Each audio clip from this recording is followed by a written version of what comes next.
I am Moumita Roy. Currently, I'm based in Kolkata. I am working with EY as Senior 2 in Audit and Assurance. My qualifications are BCom Honors and CPA.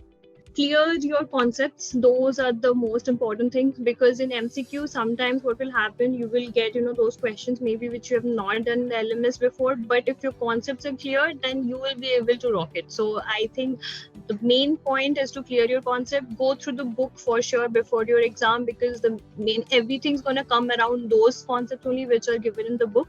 And the third would be to revise, because that is the best. You can't just go without revising it. You study it properly and then revise. Revisions are very important. That was the best part. Like, after all the efforts and the hard work, studying at night, taking the stress, obviously you will get that stress before your exam. I used to take a lot of stress because it was so important for me.